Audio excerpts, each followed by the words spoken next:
Thank you. That's actually an awesome setting. I should read the book out loud or something like that. It looks like this. Feels a bit like a comedian, someone on stage. Um, no, thank you all for coming. Thank you for organizing. Awesome. I already had a couple of questions during the first break, but what I actually would like to start with, if that's possible, if there's no questions at all, it's also okay, but to collect a couple of questions. So you probably have some questions in the backpack, which you came with. So just shout them out. I will make a couple of notes and then I probably ignore some of them, but let's see. Yes. Okay. Other questions?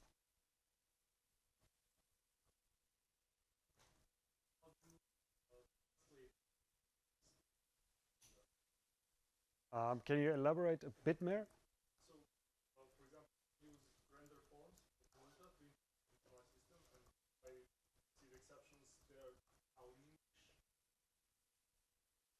Okay. Okay. I see. Hmm. Other questions? Yes. Oh, a lot of them. Yeah. Process migration looks really powerful, Yeah. but does it help you detect potential conflicts that might Hmm. migrating from one state to the other? Does it migrate the state itself? Those kinds of things. Okay. Yes.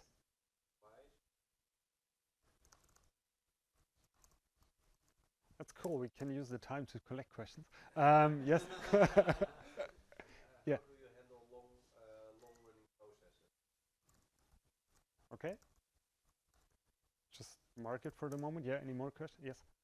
Support for SOAP? Support for soap. Okay. Yes. Any advice on running process engineering? Okay. Books are gone. Yeah, you counted. Very good. Yes.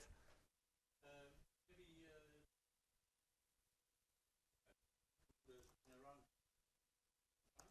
Uh-huh. and I was wondering if you say, well, this is about it. We're starting sequence. Yeah. Okay. Yes.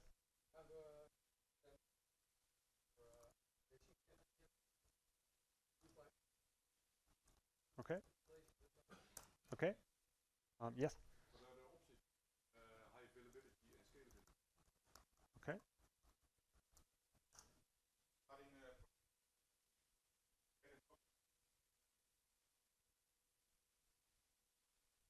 Mm-hmm. Okay. Yes.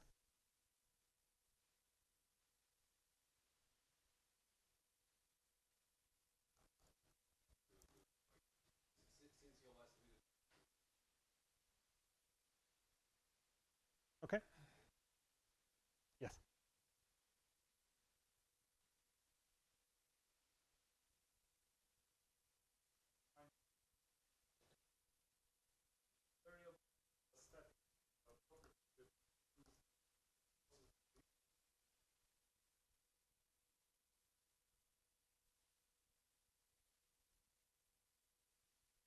I haven't yet completely understood the use case. So you want to have a. For example, external. Yeah. Yeah. Ah. Okay. Mm.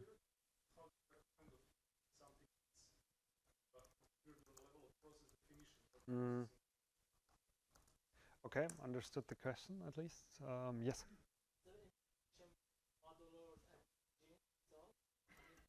Mm-hmm.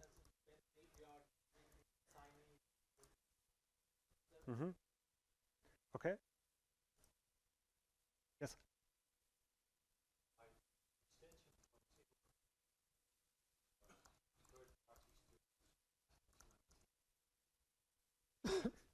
Okay. Um, what should they add? Do you have like a use case? Okay. Okay. Okay. Slow. I've run all in process in or in basic ML process Okay, and what's the question? If that's normal or? No, it's not very specific.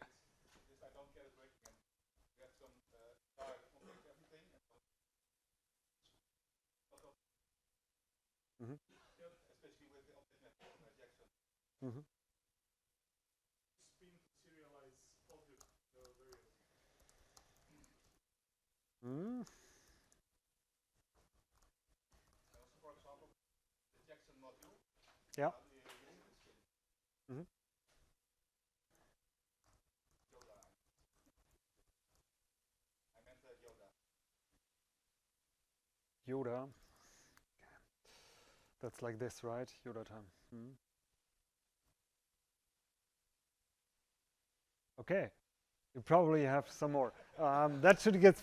It's a good list actually, but it helps me to decide what we do because we would have a couple of options. I could also go into a couple of the like basics, but it looks like most of the questions are not basics, so I wouldn't go into too much basics.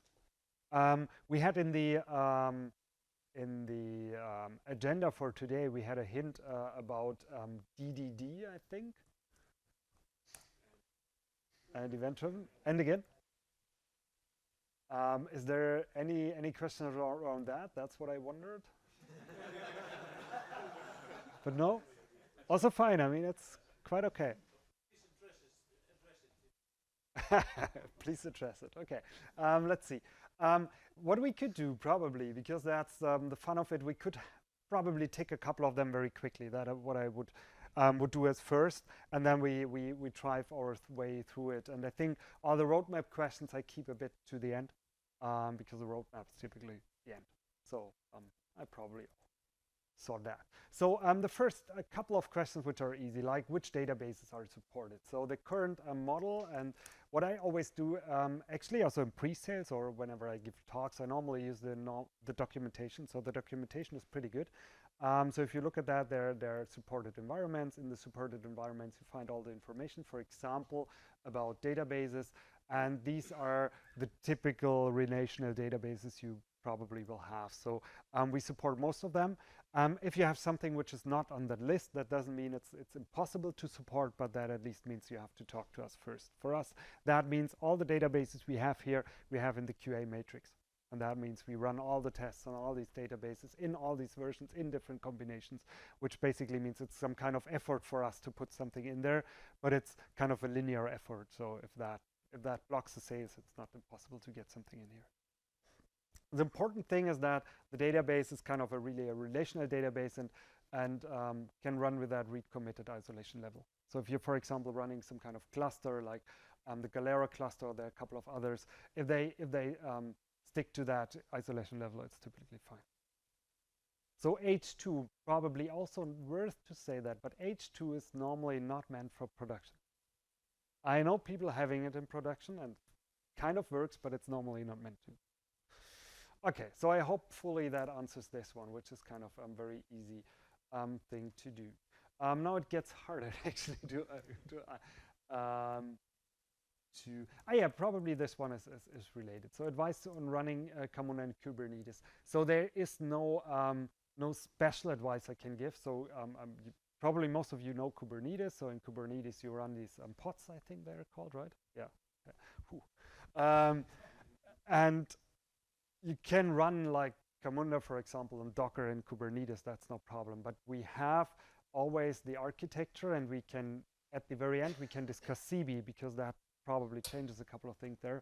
But we run the architecture of having a relational database underneath. Now this picture was kind of okay. Relational database underneath, and that means even with Kubernetes we need that. And that's normally, I mean, relational database is not for auto-scaling in Kubernetes. So this is something, but you need that. But so far it was never a showstopper. And then on top of that, we have a clustering model, and that's the easy part. Then we have a, what I normally call a stateless stateful engine. So we have the state in the database. So the state is always in the database, and we run as much engines as you want on top of that. And that means you can, if you run Camunda on a pod, for example, you can even auto-scale that. That's no problem, but you have to point to one relational database or a cluster of relational database. And that also means in terms of scalability, this is how far you can get. So the relational database is the limit, which is kind of really good actually. So I'm having a couple of bragging slides, for example. Where did I have that? I think in the O'Reilly I should have, no? Yeah, I had it for sure. So for example, Zalando is one of our customers, not the biggest actually, but one which at least gave us some figures. And there they had a meetup last year in September in Berlin. And there they talked about their fulfillment process. So every time you order something at Zalando, then they run, first of all, what they call the sales order. So sales order is everything in the web until you hit the order button, and order fulfillment afterwards. And these are 22 million orders in Q2, and they run that on Camunda. And they made a load test actually, and they calculated that they can run 100,000 jobs per minute on Camunda BPM, and that gives them quite some safety on the load. So you can get far with relational databases. That's what I want to say. What they, by the way, do, and that's something you can do as well, as soon as you hit a limit on the relational database, you can do some kind of sharding. So sharding means you're having a couple of logical engines. So for example, one could do only sales order, the other one could only do order fulfillment, or one could be order fulfillment for customers from A to C, the other one from D to F, or whatever you want to do the shards. And this basically means you can get a long way. Does that answer the Kubernetes questions? Awesome. Does it somehow already answers the HA scalability thing? Okay, because I have something on top, which is also quite awesome, what we can do there. For high availability. So what we support on the engine level is that it can run 2 engine versions in parallel on the same database. So assume you're running a database on Camunda 7.7, and then you normally run Camunda 7.7 on all the instances, but then you can update the database to 7.8, but keep running the 7.7 instances on the 7.8 database, and then one by one, you can upgrade them to 7.8, and this allows to do a rolling upgrade. And we use that, especially in the telco space, to get these 5 9ers of availability, 99.999, which is quite high, and that even adds on top of the availability. Okay, let's search for something else which is easy to do. So we had authorization. This is quite a generic one, actually. We had 2 on process migration.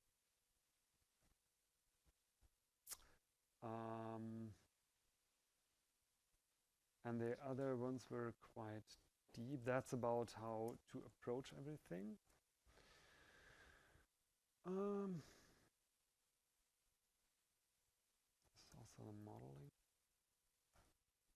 Okay, let's try to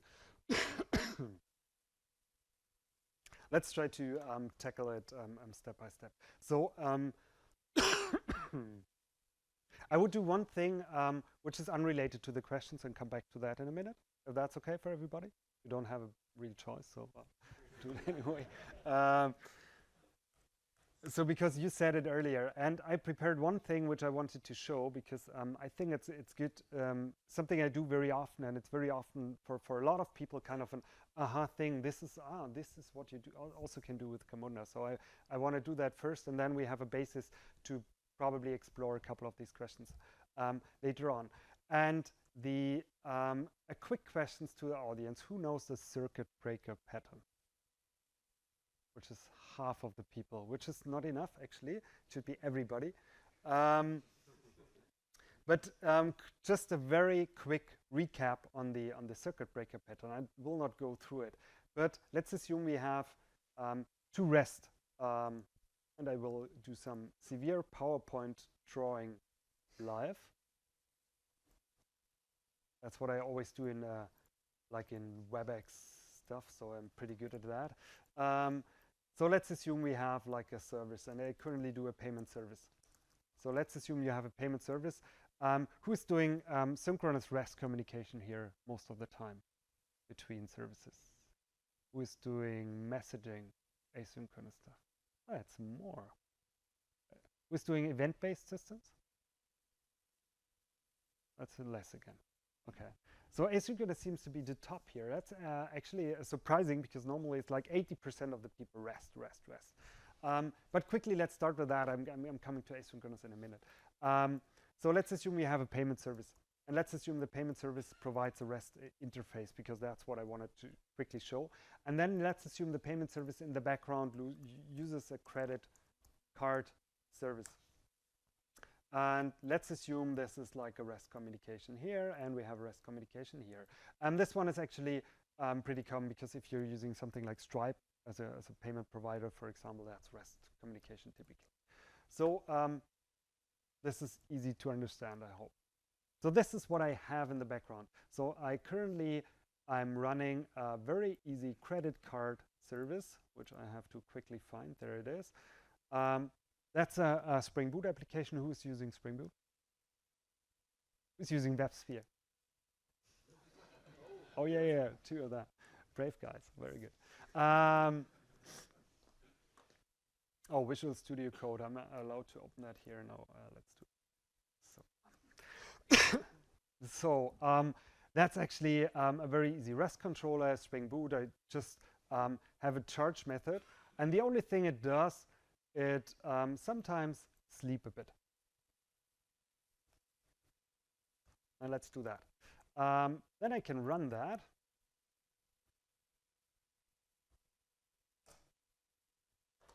And now I'm having, so this should start up.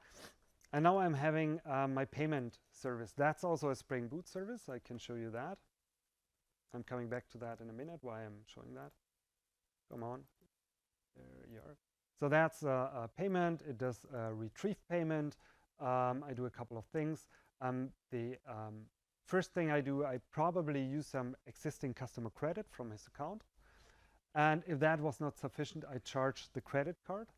And charging the credit card, if you're in Java and using a REST API, it's basically, in this case, using the REST template from Spring, which you probably know. I do a post.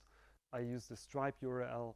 I send over a very easy request, and I get back a response. So this is code which should look familiar to you, right?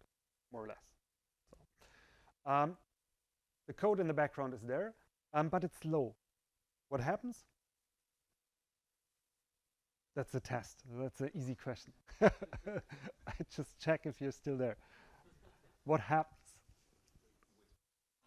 It takes, okay, this was paid by credit. That was easy. Paid by credit, paid by credit. It takes some time. It took like 500 milliseconds. Oh, it got an error. Why don't you get an error? Shouldn't get. Oh, that was like pair programming, and you haven't checked it at all. So thank you. Let's do it again. So I execute that. So what happens? It's very easy. The request is slow.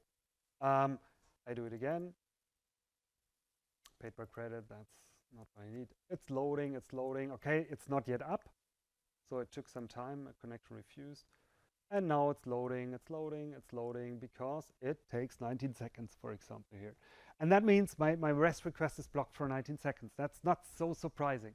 That's a very easy thing. And that's, sorry, that's one of the main problems you have in like distributed systems. If you have that, that means the slow credit card service now blocks my payment service, which means it consumes all the threads there, and then at some point in time, the thread pool here is exhausted. I cannot deliver anything more. This is why a circuit breaker is so important. So, for example, you could use Hystrix, but there are a couple of others as well, like failsafe. Hystrix is very easy, so I have a second version of the payment service here where I added Hystrix.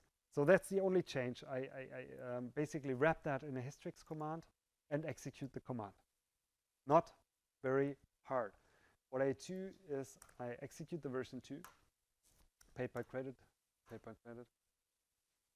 it took a bit longer the first time, and then it says, okay, the payment rest service timed out. And if I do that again, and that's the interesting part, as soon as not paid by credit, it gets faster again.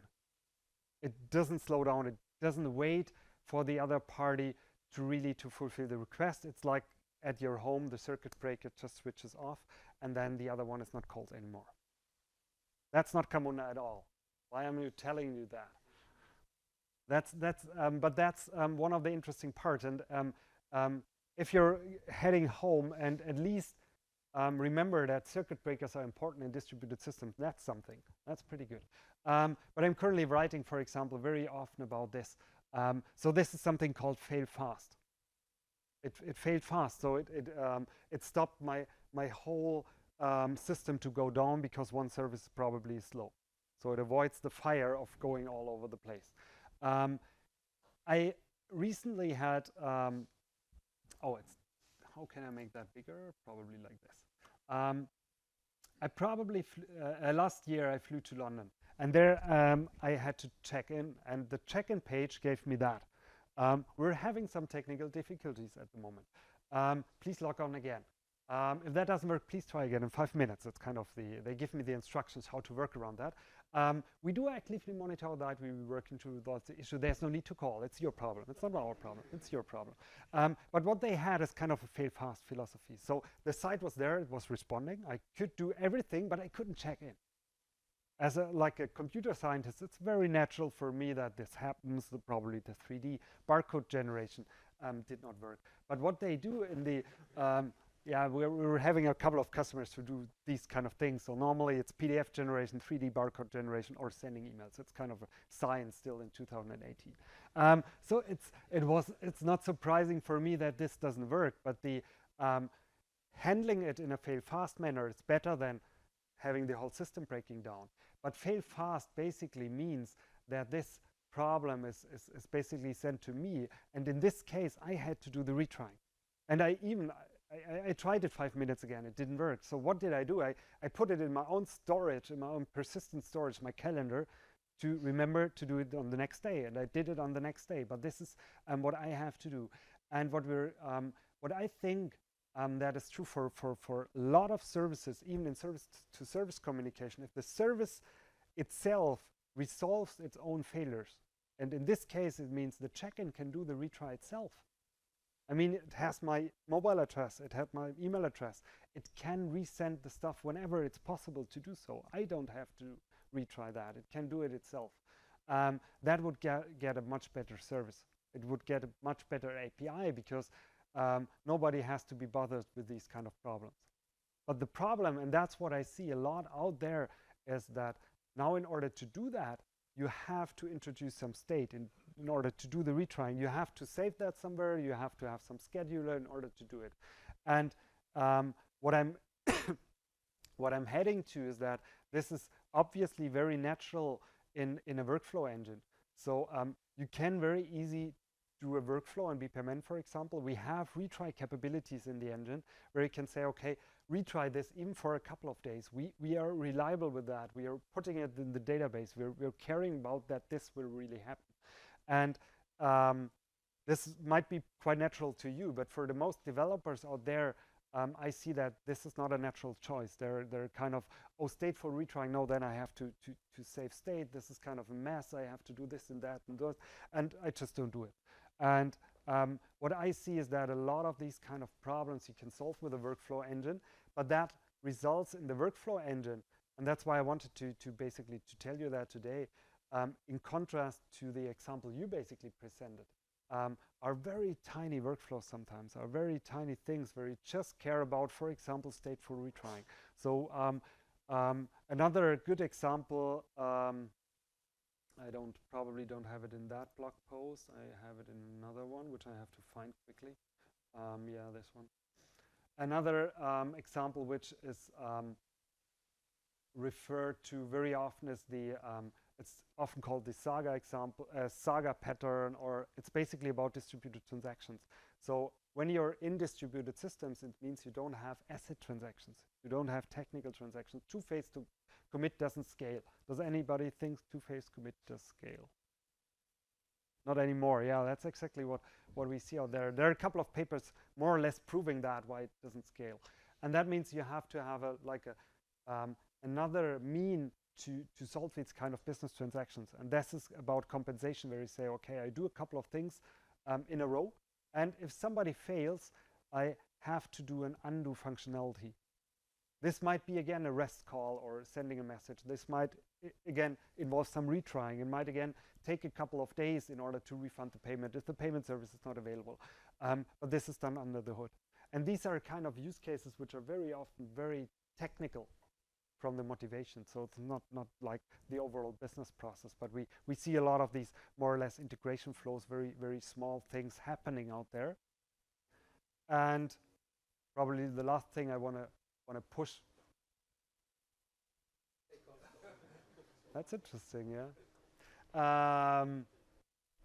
One of the last thoughts I want to push here, and then I basically jump back to the questions, is that that you see the workflow as being part of your service. So I personally don't see the workflow. Let me show you one slide, and then I'm going back to the code where I started, actually. Probably this one.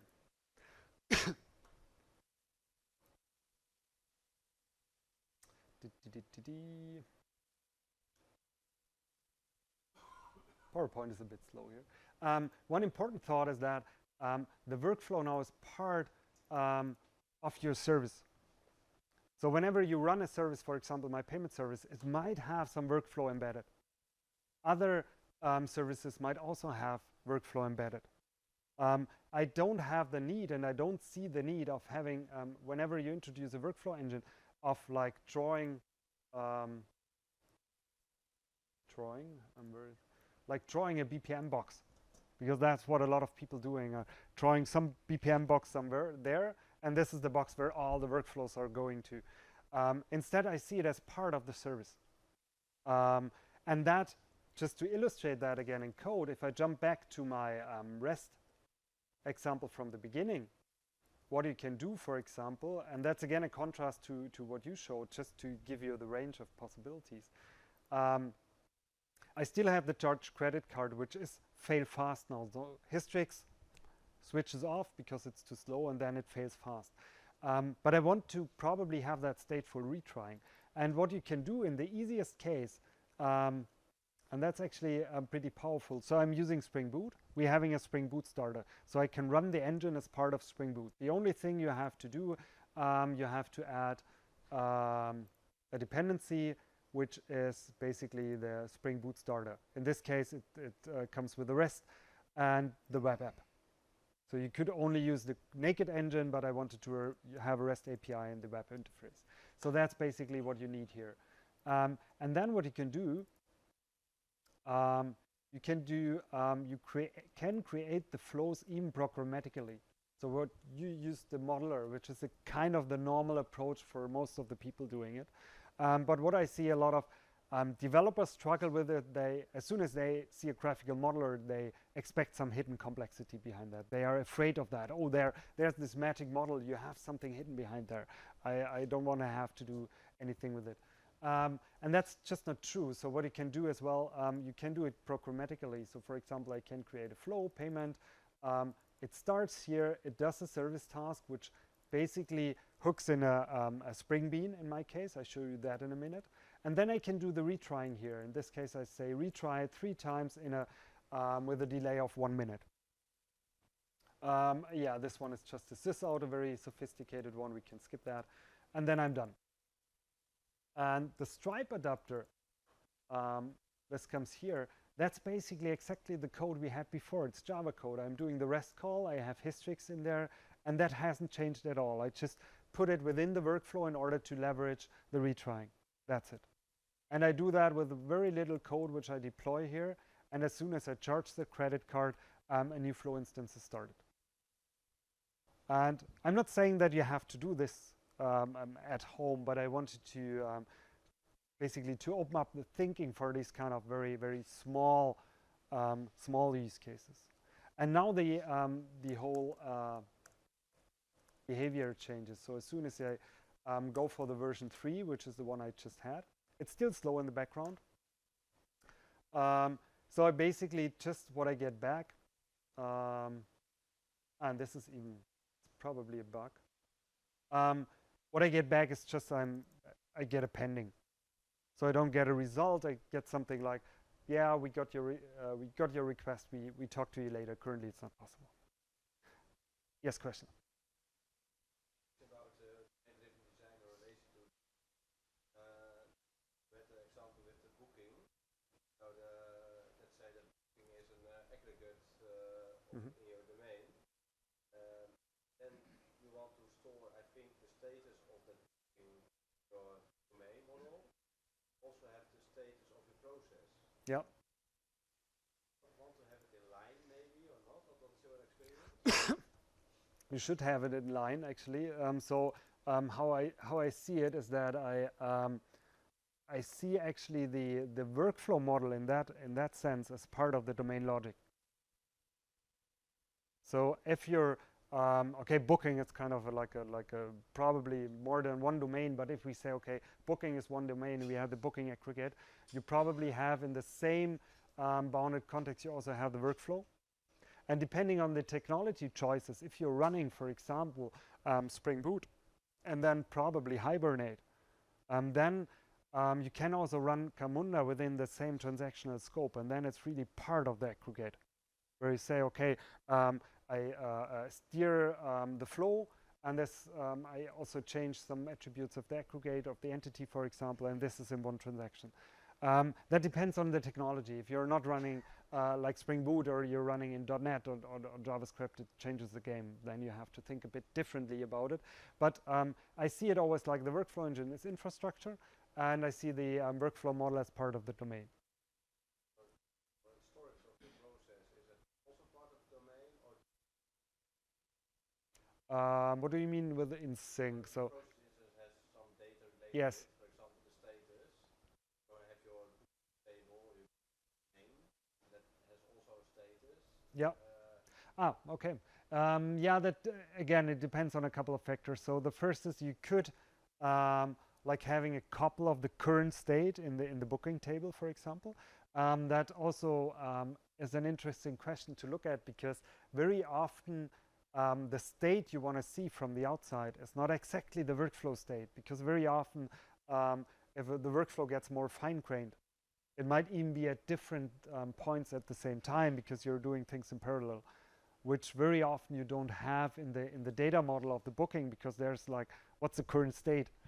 And that means very often we have these situations where if I look at it from the BPMN perspective, we have like very concrete sync points very often modeled within the process. So I could do something like I do this and that, and then I have like a BPMN that's a milestone where I say, okay, now a certain business relevant stage is reached, like whatever booking prepared. I have no idea what makes sense in that case.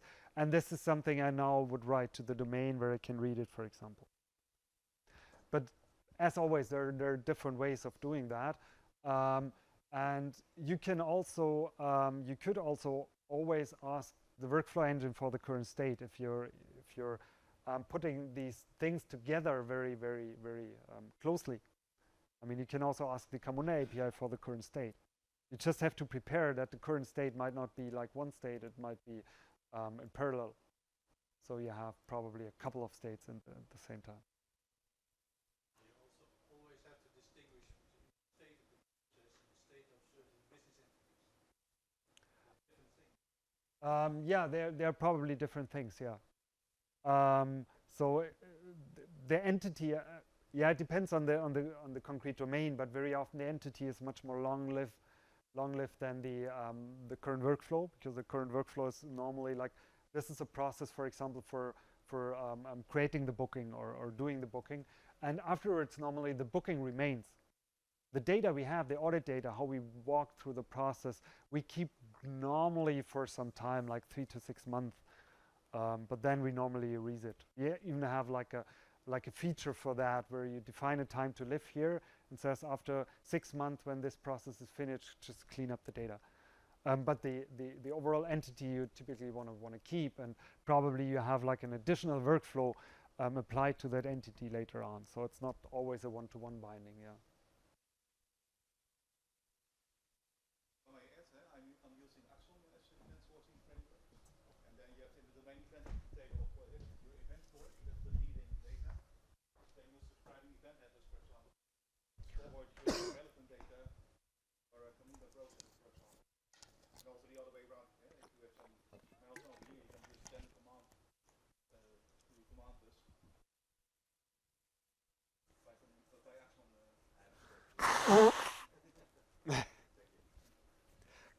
Yeah, this actually it's an interesting combination. Yeah. What I have as a running example, probably to get everybody in the loop, but I'm probably not running it completely now.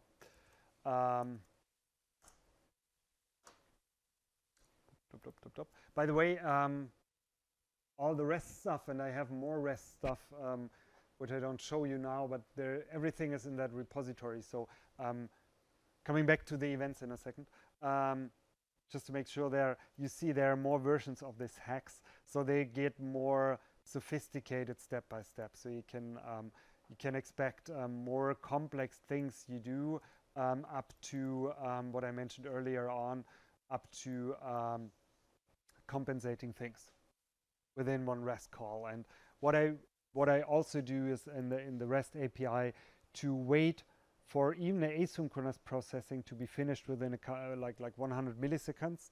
Then I give a synchronous response for the REST call. Otherwise, I give an HTTP 202 like an accepted, and I call you back. So these kind of things. If you're into that, there's a lot of code within here.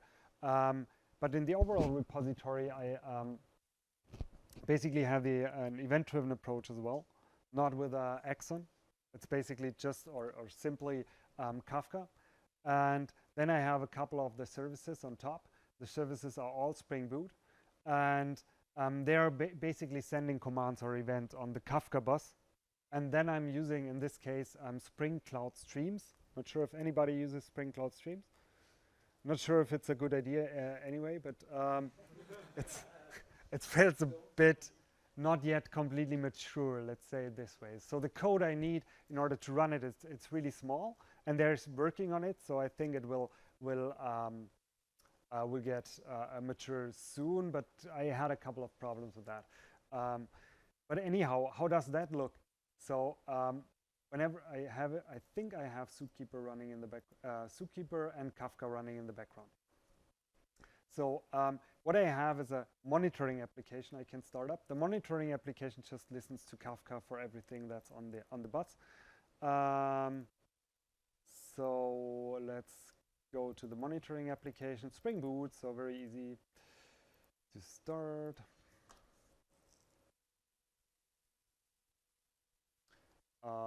So that should start up.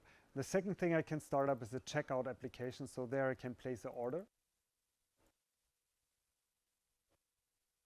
Because what I want to do is actually with these services to get an order fulfillment running. So the order fulfillment, someone needs a payment, it needs an inventory, it needs shipping. So these are different domains. And I have the order fulfillment as an own domain. We can discuss that if you like to afterwards as well, because that's a very interesting discussion. But this is what I have. And that means as soon as the checkout starts up, now I have to remember the port. I think this one should work. Nope. Probably have written it in the README. That would be a good idea. Yeah, there it is. So, yes, sure. This is my awesome UI to place an order. Yeah, this is there you can see how sophisticated UIs I can write. The idea here is the Amazon Dash button. Do you know Amazon Dash? not many of you, okay? So Amazon Dash is like really a button. It looks more or less like this, and it's hard-coded to buy a special product. So I can put it right next to the diapers, for example. When I see the diapers are getting empty, I push the button, and then one box of diapers are shipped from Amazon to me without me doing anything else. Which is, for the diapers, I'm pretty sure my girls would press it all the time, so that's probably not the best use case. You have to put it somewhere there. But what I can do is, I have the monitor, and I have that event. And what I can do is, I place an order. And that basically just sends an event to Kafka, in this case. The monitor got it. And now nothing happens. Why nothing happens? That's very easy to explain, because I haven't started any of the services which should do something. So first of all, I now have the order service listen to that event and then do something. And we can quickly check that. And I probably don't do it via Eclipse, because I think that's a bit too slow. This one is good. So we have the order. Oh, we do it like this. Hang on. Yes, but the order.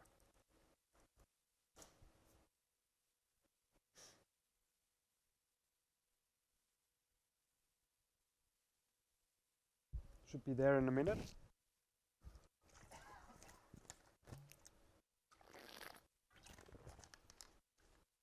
And we can probably already watch the monitor. Because what happens is that it comes up, it connects to Kafka. Kafka has a durable lock, so we read the order placed event, and then a new order workflow should be kicked off. And we can also look to the instance, which is, did anybody remember the port?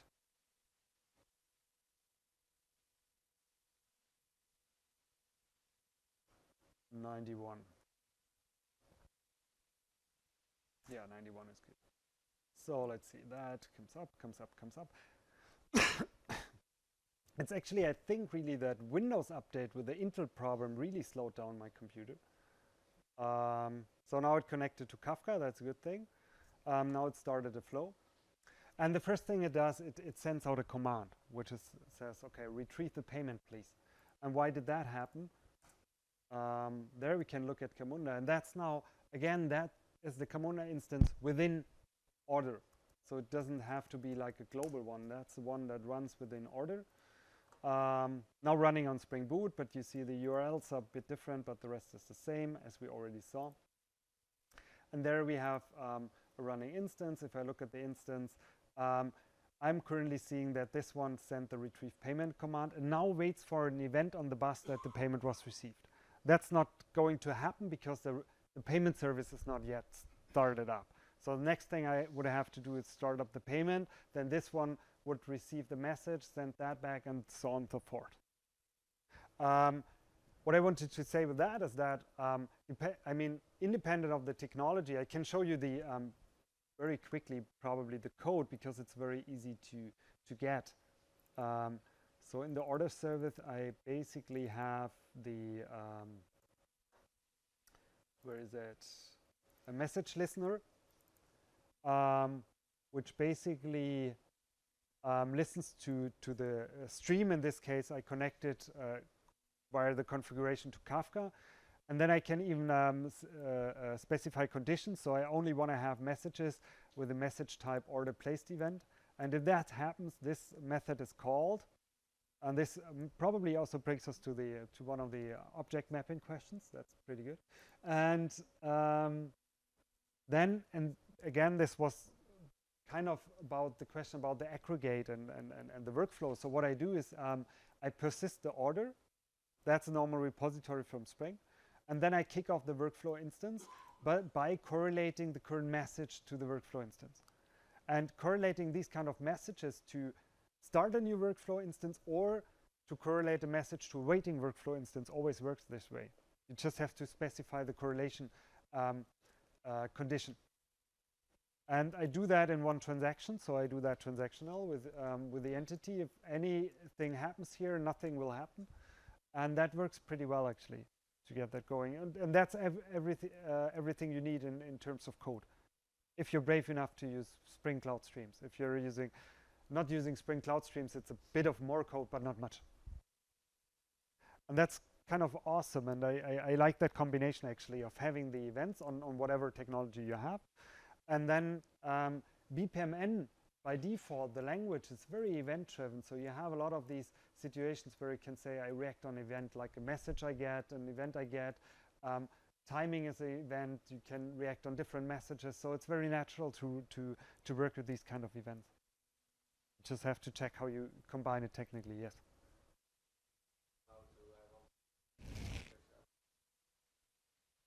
Yeah.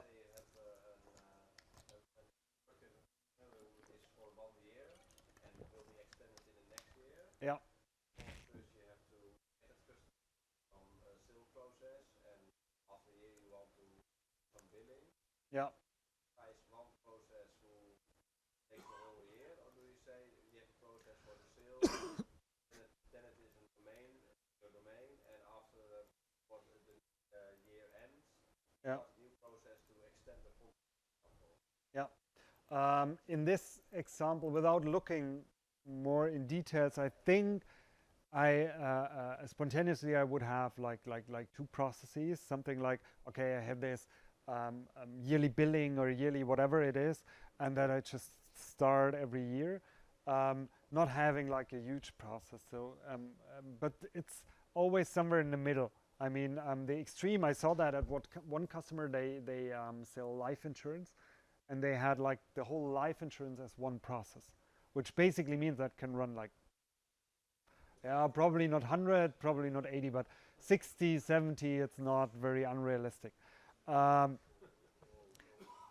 what we see with these kind of processes is that very often they have a common pattern, which means I have some time, like normally like a couple of days to a couple of weeks, probably a couple of months of activity. And then we have a point in time where we basically wait for a couple of months. And whenever you have these points, you can model them. But very often it's also natural to just stop the process and to save some dates somewhere in order to reschedule something. Why? It's basically just like how do you say, yeah, it's kind of a best practice, because otherwise you will have more running process instances, which is not a problem for the core engine, but that means the likelihood that you have to upgrade these instances is much higher, that you will probably even replace the workflow engine in some over the next 80 years. I'm pretty sure you will replace technology in there, and that, I mean, if you have like one date in a table, it's easy enough to update it, much easier than you have it in any product. And I think we're really good at migrating or support of migrating. But since just having a simple date in a database, it's always easier. And but it's a balance. It means that you need a new scheduler for doing that. For like a yearly billing, I think that makes probably sense. But So basically what you're saying is, if I have a contract for a year, I have to start the contract that's finished, so I'm like waiting for a year. I can save that state and the process, and trigger a new process. For instance, contract end of the year minus 3 months is kind of in view. Then I start the process for the renewal. probably, So yeah. yeah. Exactly. In between, I'm just stating. Exactly. It makes it even more flexible for when you want to start renewal processes. Like otherwise you're somehow stuck in here where you say, okay, this is like 3 months before. And what we do, for example, when we run in there, we calculate the due date. So there's a concrete date in the database. When you want to change the model to say, oh no, we do that 2 months before, we got so much faster, that's enough, you would have to update all the instances. So these are the kind of issues you will run into. Not unsolvable, but probably easier to do the other way. Seems again like if you take year process and you process.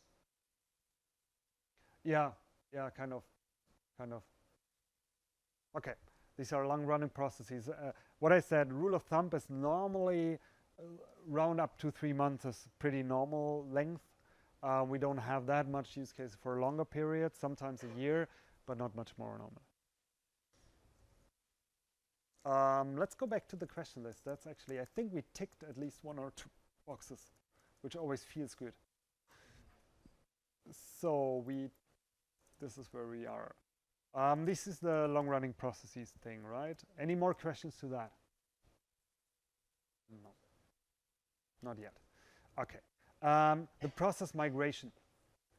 So let's quickly do that. So what I can do is for the order, which is this one, I hope. I just quickly change the model that we can do something. So how does that work? I just change the model. We are doing don't do it very complicated. So this one and a bit of nice art. So like this. So this is my new model. Must have been done by a business analyst. So no, we do it like this. What do we do? I probably stop a couple of these guys, if you don't mind. What we do is we basically check during startup. We deploy the BPMN file. We compare the BPMN file to the one in the database. It's basically bit comparison.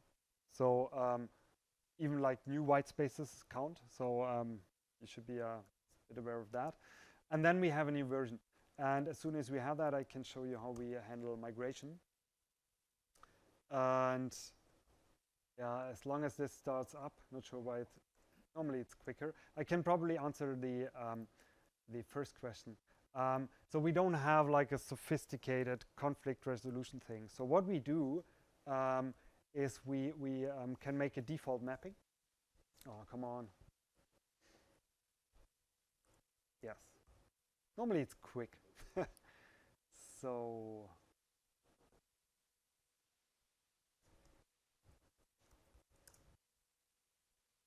come on. So what we have now is we have a version 2. So this is our new version. We can migrate. That's the one you already showed. The first thing, what you didn't hit is that button. That button is already interesting. That's the default mapping. So we basically map all activities where a token could wait. Not all activities are possible wait states. Some of them we just run through automatically. There, no token can wait. But all activities where a token can wait, we map to an activity in the other version. If that's not possible, we make these. We make a box. I should have probably make an incompatible change. But then we give a warning.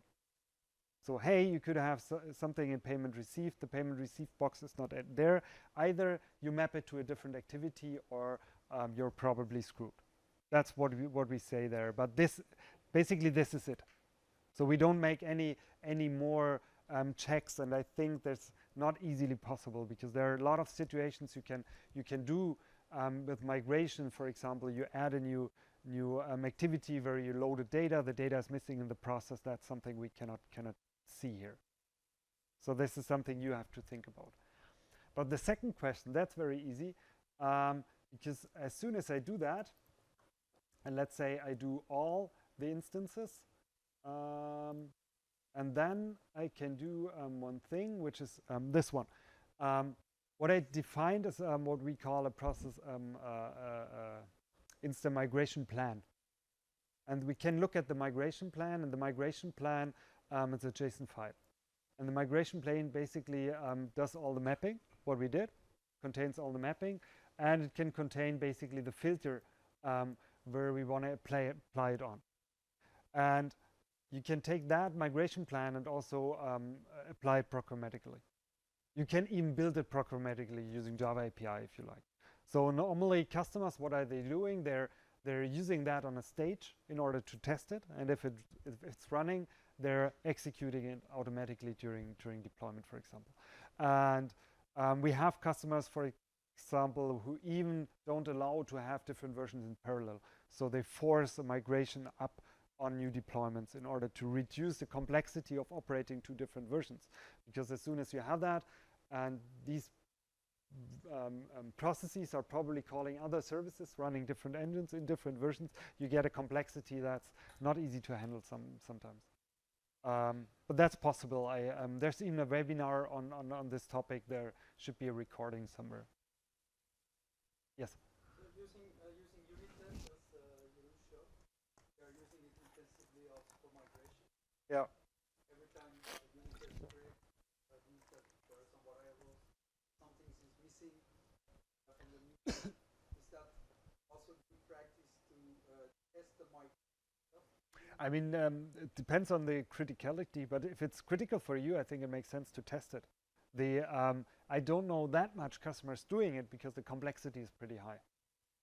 Because you have to run a process instance in the old version, and there normally you have to work with a couple of scenarios because there are different scenarios where you currently could wait in, and then you have to test the migration for these scenarios.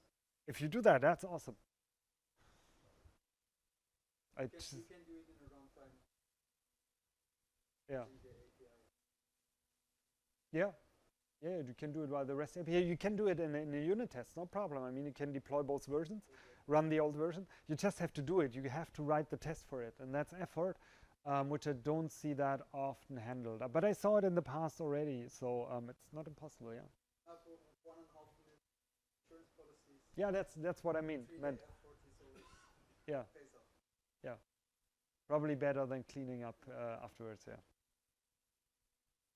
Yeah. That makes very much sense. But technically, no problem. So I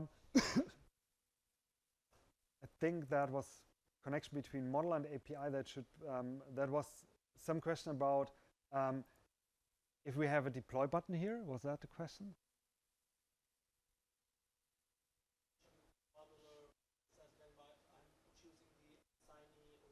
Ah, okay. That was the question. So yeah, just to get everybody on board. So the first thing is that whenever you do something in here, all the configuration panels we have here are basically strings. What do you enter there? That's part of the flexibility. It's really it's a feature because you're not limited in what you enter here, and that means you even don't have to have this user somewhere in your database. That's part of the flexibility, but I see the point that you cannot just select a user, which is probably a valid user group in LDAP or something like that. If you want to have something like this, you could build it yourself. So the answer to that are plugins to the modeler. It's JavaScript, so everything you see here is JavaScript technology. You can build own plugins, like for example, I have this transaction boundary plugin where I see, okay, whenever this is a service task and it's asynchronous or asynchronous after, it shows me where I have transaction boundaries. That's a plugin, for example, or the token simulation, the best plugin ever. So no, this is it. So I can see how the token flows, which gets more interesting if you have more interesting models. I can even make it faster. I think that's one of the more important features here. Yeah, no, it waits for some time and so on and so on. So this is it supports most of them. I'm actually not sure, and I even don't have the latest plugin. Yeah, it's pretty cool. And we have the Christmas edition where you have an example which basically looks like a Christmas tree where you can do all that stuff. So that's awesome. But again, an example for the plugins, or this one is not working for me at the moment. Or I know I don't have any stuff in there. So if you have, for example, listeners, that's something you can attach there, and then you get that small little thing here in order to see where you have attached additional stuff. Basically examples, you can download them from our web pages, and you can build your own plugins.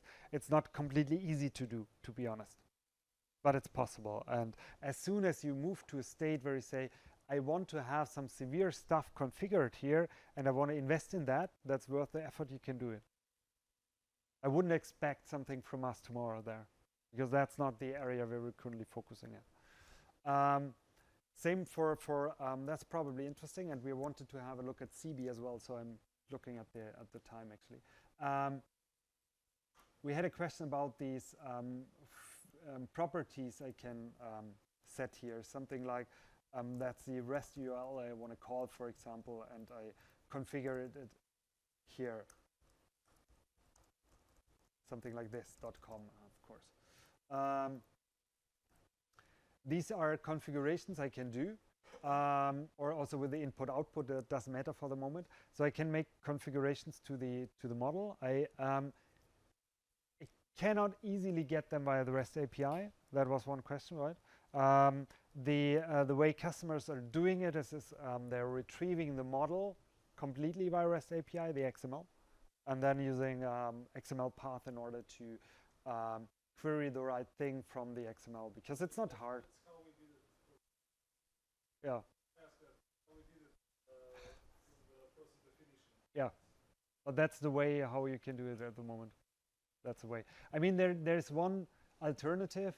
You could add a listener reading that and writing it to a process variable.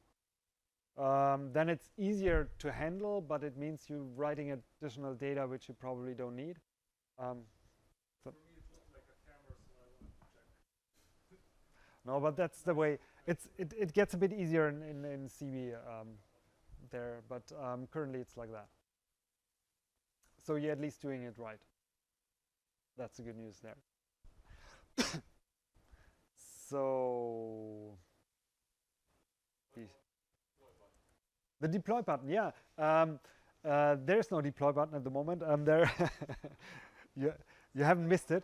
Why not? Yeah, the big question is about the basically the approach, how to bring that model to production, and part of that story for most of our customers means that they have the model, like here as part of a development project in my current Git, for example, where it's tested before it's deployed, like with unit tests. This is one of the main reasons why it's not there yet.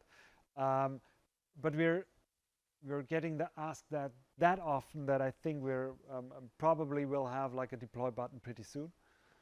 Not sure what pretty soon exactly means, but with the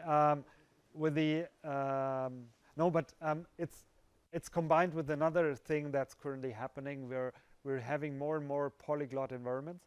So we are having more and more people using .NET, using JavaScript, using whatever. And that means they're not in touch with the, sorry? Yeah, exactly. Yeah. Small service to make it Yeah.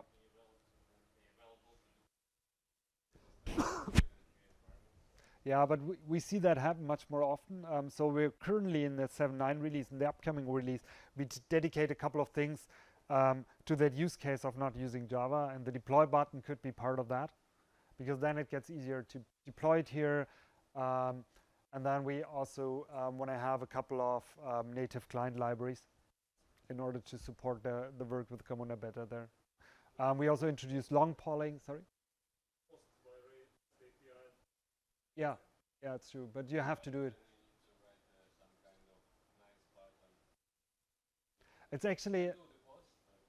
actually very easy. I can give you an HTML page because it's a normal form, and you send it to our REST URL. Then you just have like the select file and the deploy button. You can even like reload that all the time when you click save. So it's a very easy use case. But I see that it's kind of a workaround, and if you're starting with Camunda, it would be easier to have that button. So as that button will be very easy to build, I think we will more or less just do it.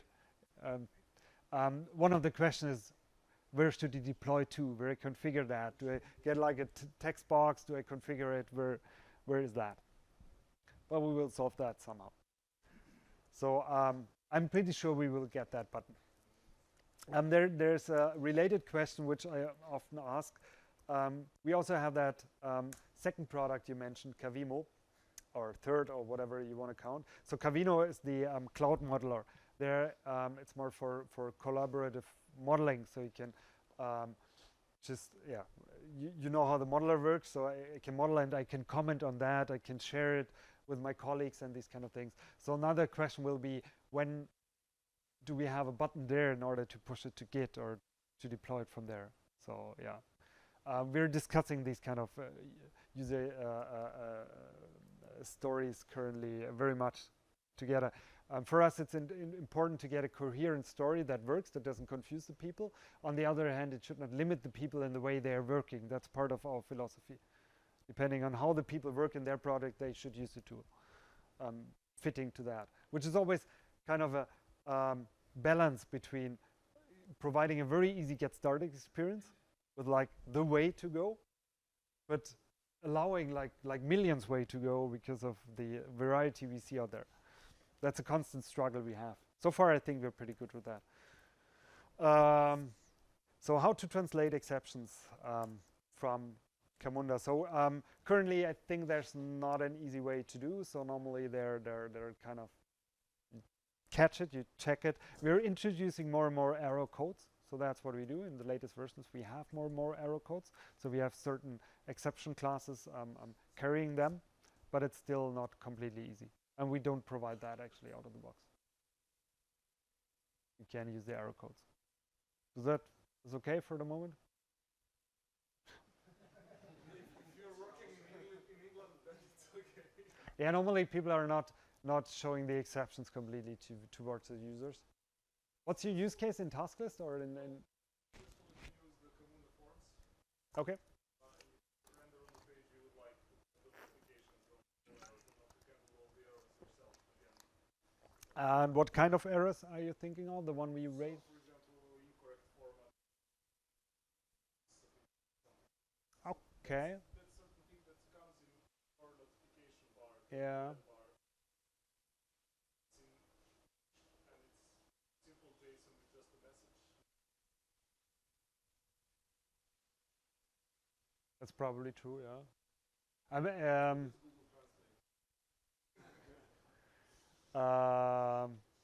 no, interesting question. I have no idea how to do that in the task list for this kind of validations, because I think we do it client side, and then it could be we have some support from Angular, but I don't know. Yeah, and I understand the problem. We start doing that in the core engine more and more, but we don't have it on the UI. Do you always return the 500? I have no idea out of my head. I would have to check actually. We are currently using it with the latest spring, and now the problem with 500 errors, so it swallows the exception. So we don't Oh, that's nice. your errors. Okay. It was weird from the beginning. You always send the 500, even for validation errors. I was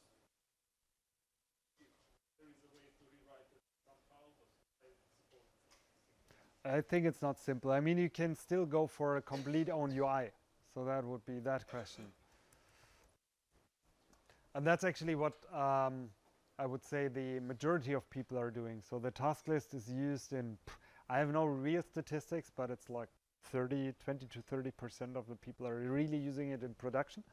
A lot of people are using it for rapid prototyping, for playing around, but most products building their own UIs on top of that for the task list for the end users. Basically, all of them are using Cockpit for the operating, but that's normally like a small portion of people. But for the task list, most of the people are building their own UIs. And that, I mean, it's very, very straightforward. So the basic idea is you use our API, and depending on the technology, it's either REST API or even Java API, depending on the UI technology. That's basically all I can say about that. There are a lot of interesting minor things about single sign-on, for example, or these kind of things, but that goes into very, very much details. Is there anything more I can add there at the moment? Numbers on customers are using UI versus how many customers are using their own. I would say like 20 to 30% use Camunda task list, and the others are using. But it's a gut feeling. We have probably numbers from when we ask our enterprise customers.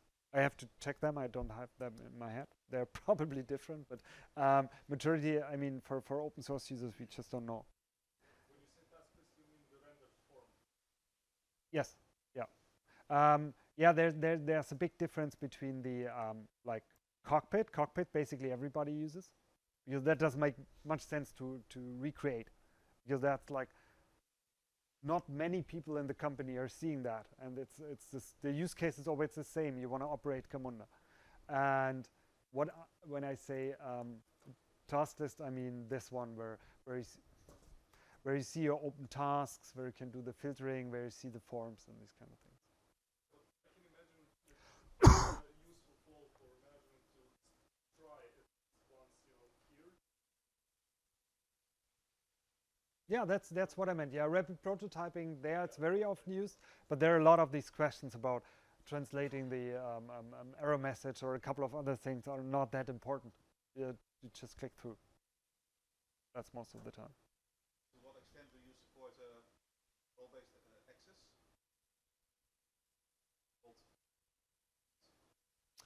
Can you ask again? And to what extent do you support role-based access? So you have to be a part of a certain group to claim a certain task, for example. Yeah.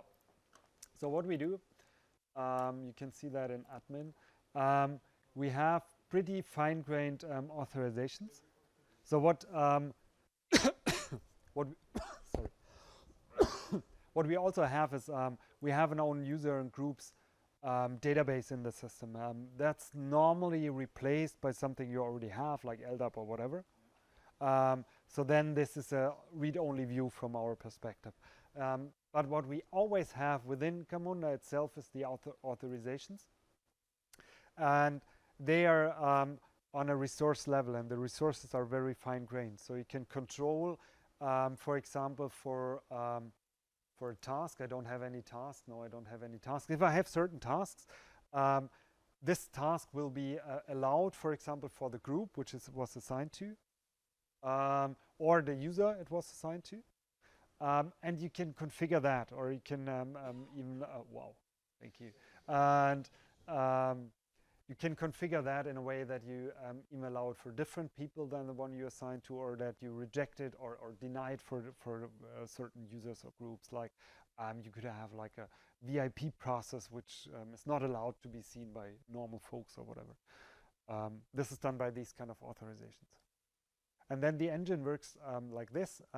Whenever you tell the engine who is logged in, actually by logging in the REST API or the web application, or if you build your own custom UI using the Java API, for example, you can tell us who you are. Then we trust the Java API, and then it can tell us who you are, and then we check the authorization based on that. This is also how SSO works. When you have an SSO framework, you hook in a filter in the web application, that gets the token, validates it, and then tells us who is logged in with groups, and we just trust it.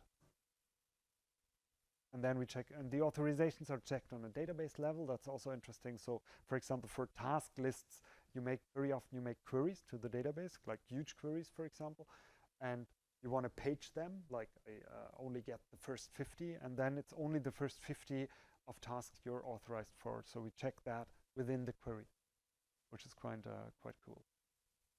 Okay. You're very welcome. So that's also. Is that also for authorization? Okay, very good. Yes?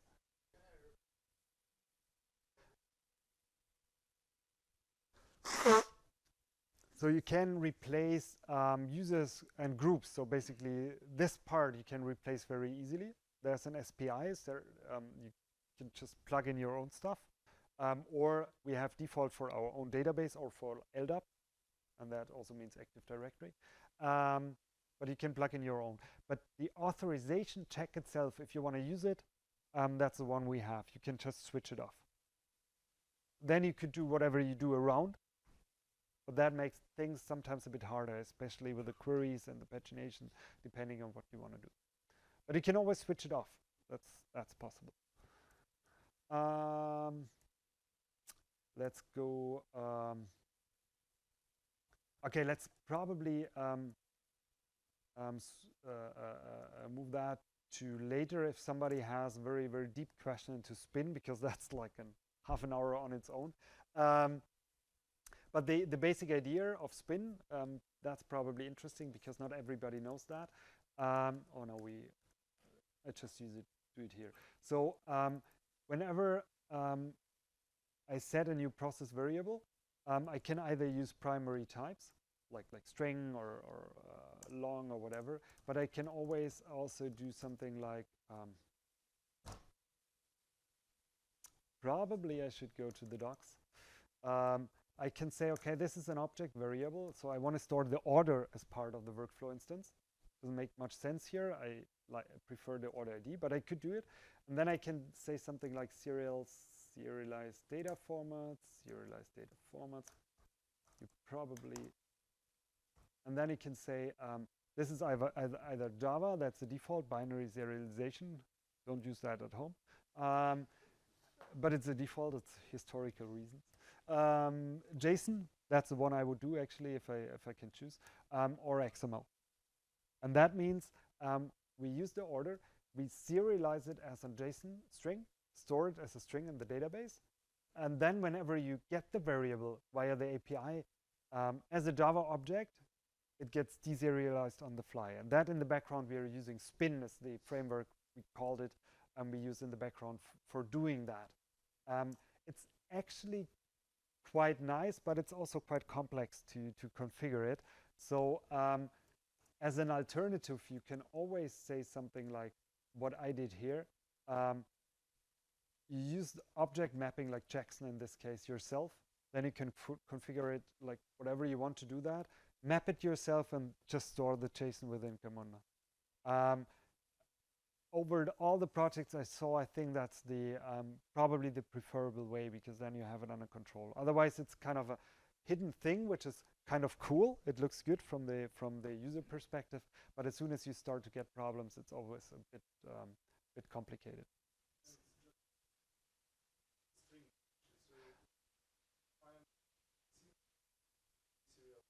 There are two possibilities. Either you do it as a string, then you have to deserialize it yourself as JSON in the JavaScript line, or you can also specify it as a JSON object. We know JSON, and we improved the support in the current version, so it's kind of also possible.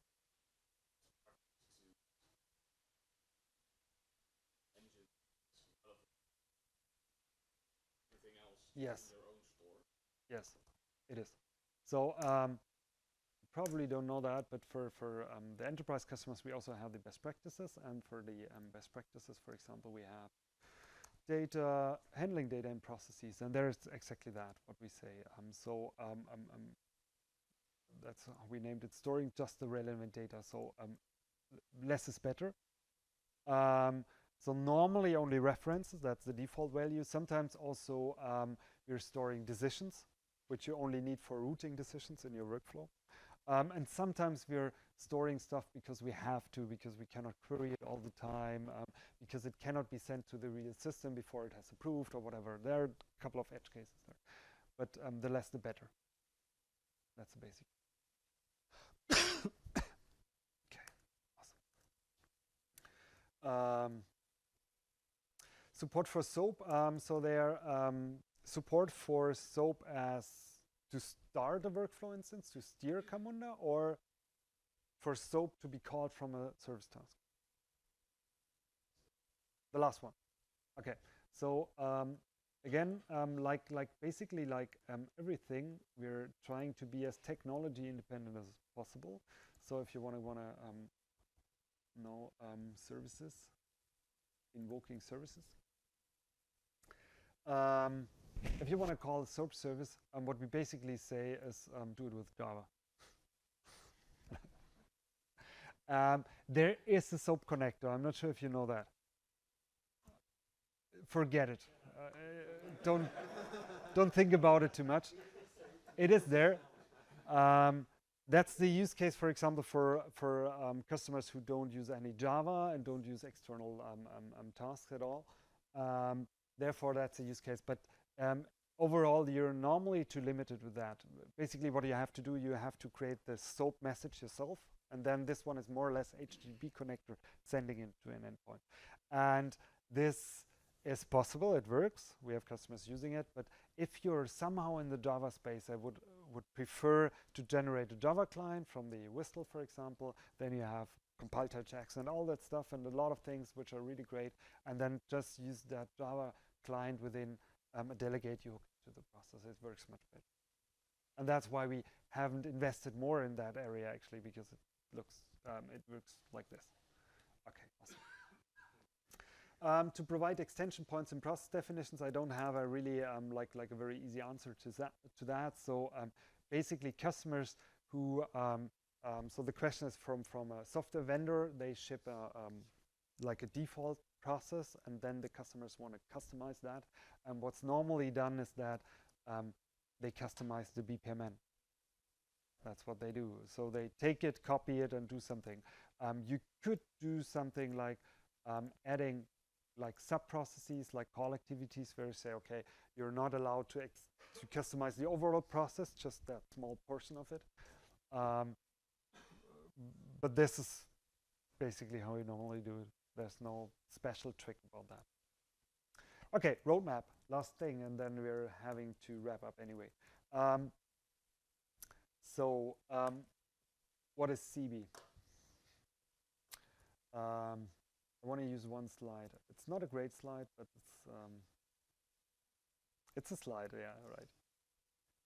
And I'm pretty used to that slide, so I like using it. So this one could be good. Scale is good. I'll probably use 5 slides or something, if that's okay for you.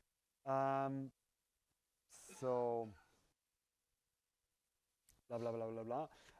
One thing that's interesting is that I said that earlier, we're having more and more use cases which are sometimes really tiny, which are small integration flows. And at least that means that on the other hand, we are having use cases where we get much more load. And with the current engine, there's one great thing I have to share that actually. You can read that. There's a paper from the university. They did test 3 open source engines, Workflow Engine A, B, and Camunda. We're the only one who were allowed to name us. But it's not hard to guess the others, because there's one which is kind of similar in the overall behavior but slower, and there's one which is really different in behavior but really bad. So it's not hard to guess who they are. It's JBPM and activity. And if you look at the numbers, but so we're the best, but this is the number I can do on that machine, on this machine, on Windows, 180 instances per second. It's not really bad with an H2, but it's not where we want to go to. So we have like use cases like this. Can you do 200,000 trades per second? Can you do this? And we cannot easily do that. And currently we have a couple of these use cases where either we have much more load. Great animation. We have much more load. Or we have the also architectures where we don't have a relational database anymore. We have some, especially in geo distributed sites, sometimes the relational database is a showstopper.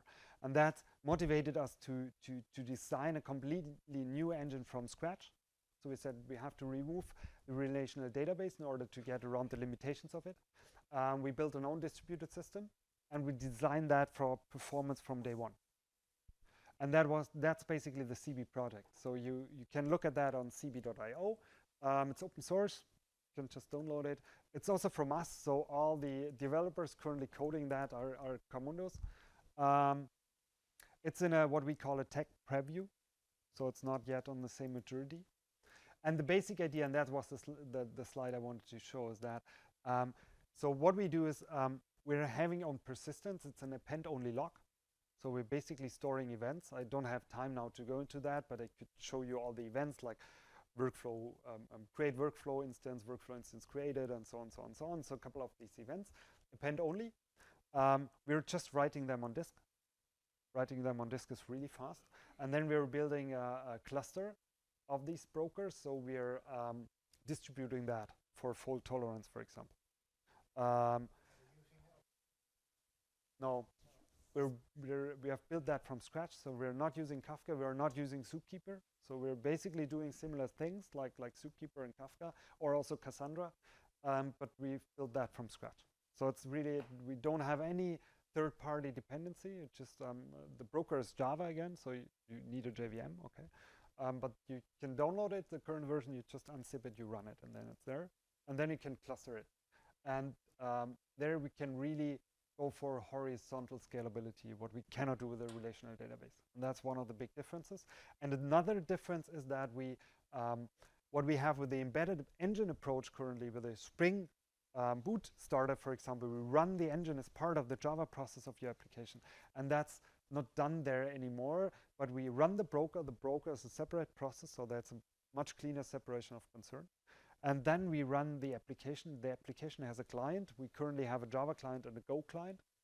And that one gets streamed all the work which is done. Whoever knows the external task pattern in the current engine, this is a bit like this, but much more efficient. And that will get the default. We already have a Spring integration there. If you look at how you write applications with CB and the Spring integration, the code looks more or less like with the current Camunda version. But the background is very different. And that's what we do with the CB. And we're eventually get to a state where we support it, where we have it stable. Target is end of the year. But feature-wise, we're still not where the current Camunda product is, and it will not replace the current Camunda product in a short time frame. So whenever you're happy with a relational database, whenever you're happy with the performance scalability, go with the Camunda BPM. And if you have these edge cases, or if you're not happy running a relational database, then best talk to us with a use case. That's what we currently build CB for. And so then, yeah. CB is also this is of the event source, or an asset. Yeah, kind of, yeah. And then you have these typical problems. You write it on disk. You from a disk, you don't get a guarantee that it's really written to disk, especially in virtualized environments. But we distribute it over the cluster. We do a couple of consensus things there. So Yeah, I understand. yeah, we have to look on the time, right? Last question, maybe, around specifically. Yeah, you wanted the roadmap of Camunda. Yeah. Yeah, we're continuing doing great stuff. That's the short version. I mean, what we do with the CB, for example, is we're investing in the technology where we think that in like 5 or 10 years, I have no idea when exactly, this will be a requirement for workflow technology to be able to run in these use cases. But I expect the current technology we have to still run for 10 to 15 years. And so we have both ways currently. We're investing in CB and the tooling around there, and we keep investing in Camunda. I mean, that's where all the money comes from, where we have like huge projects going on. We're currently growing the customer base. We're having around 170 to 180 enterprise customers, and if you plot a line, the line shows in the direction it should show. So we're doing a lot of things with Camunda, and we'll keep doing that. We're fully committed to that. We're just caring about the future with the CB also. Sorry? There are a lot of things coming up, but not like the huge things. We're building Optimize. I haven't shown Optimize. That's where you can have a lot of insight of the data we write all the time. So that will be awesome, what we do there. It's really cool. So we invest a lot in Optimize. All the other things are kind of iterative improvements. Like we're listening to our customer base, what do you need, and then we improve it here and there. For example, we try to make for every release like a couple of focus areas, like for example Cockpit. Cockpit was the last time for operating use cases. We did a lot of things there, but more like tiny things, not like the huge thing. And there we keep going. I mean, that's what we do, and we improve us as a company all the time to be good at listening to all the requirements and stream them into the development, which is kind of a hard thing. We have the open source community, we have the enterprise customers, we have the market, we have a lot of sources for input to make a coherent product strategy out of that. And then we will keep releasing every half a year. That's how we do it. They're hiring as well. We are hiring all the time. Yeah, that's true. So, I want to... 75, something around that. 80 probably by now. Counting. We don't have an office anymore, Bernd. Okay, guys, we have 15 more minutes afterwards, so I think Bernd will still be available for some more questions. Yes, definitely. I think we have had a lot of different subjects which are completely deviated from the original plan. That was So awesome.